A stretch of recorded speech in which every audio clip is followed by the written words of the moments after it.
কাঁঠালের বিচি দিয়ে আমরা তো অনেকেই অনেক কিছু খেয়েছি, তাই আজকে সাধারণ একটি রেসিপি নিয়ে হাজির হলাম। গরমে ডাল ভাতের সঙ্গে যদি এই রকম মজাদার কাঁঠালের বিচি ভাজা থাকে, তাহলে বাচ্চা থেকে বড় সবাই চেটেপুটে এক নিমেষেই খেয়ে উঠবে। নমস্কার বন্ধুরা, এখন আপনারা দেখছেন মিটু কিচেন। আর আজকের রেসিপি কাঁঠালের বিচি ভাজা।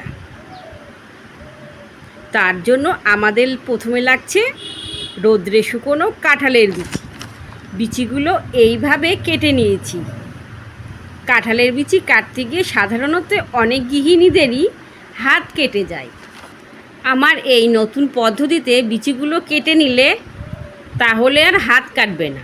তার জন্য একটা বিচি নিয়ে সাদা খোসা ছাড়িয়ে এইভাবে বোতলের মুখার সাহায্যে যদি বিচিগুলো কাটি তাহলে আঙ্গুল কাটবে না, আর আঙ্গুলে একটা ক্যাঁচা ক্যাঁচা দাগ হয়ে যায়, ব্যথা করে, ওগুলোও হবে না।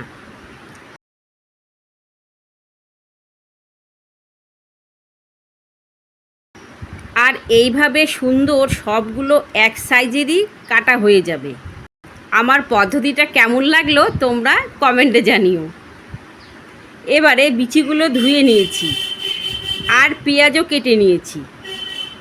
কড়াইতে তেল গরম করে বিচিগুলো দিয়ে দেব। এবারে নেড়ে চেড়ে নেব।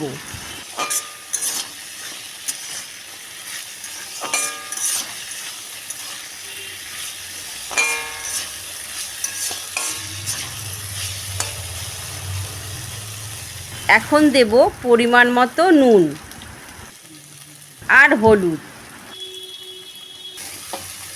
একসঙ্গে মিশিয়ে নেব।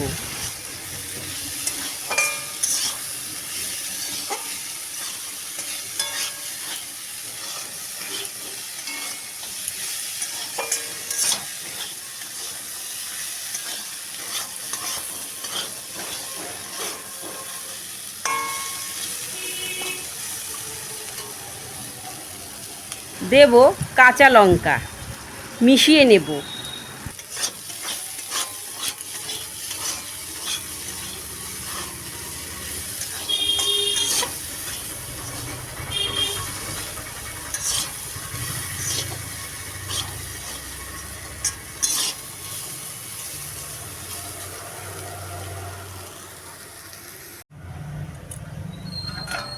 এবারে ঢেকে দেব।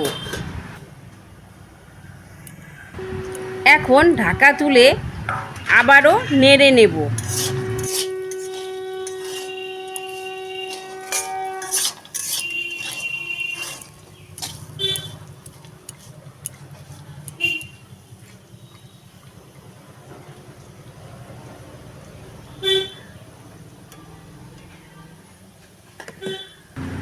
এবার দেব কেটে রাখা পেঁয়াজ।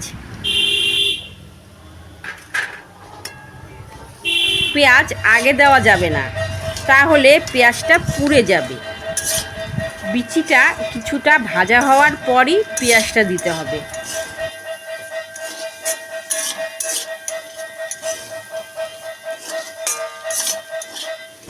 আমার রান্নাগুলো যদি আপনাদের ভালো লাগে তাহলে চ্যানেলটি দয়া করে সাবস্ক্রাইব করে দেবেন।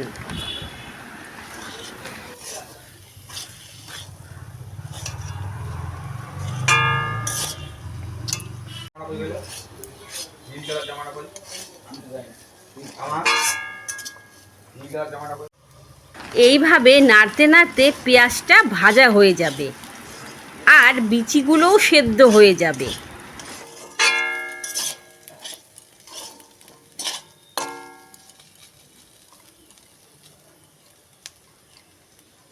এর মধ্যে চিনি দেওয়ার প্রয়োজন নেই। কাঁঠালের বিচি তো এমনিতেই মিষ্টি, আর পেঁয়াজও মিষ্টি।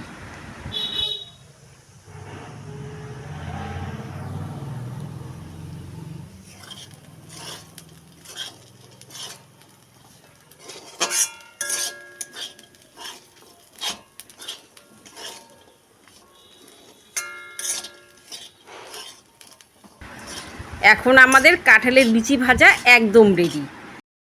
ডাল ভাতে খাবার জন্য এর জুটি মেলা ভার। তাহলে সবাই ভালো থাকবেন, গরমে সকলে প্রচুর পরিমাণে জল খাবেন, সবাই সুস্থ থাকবেন। ধন্যবাদ।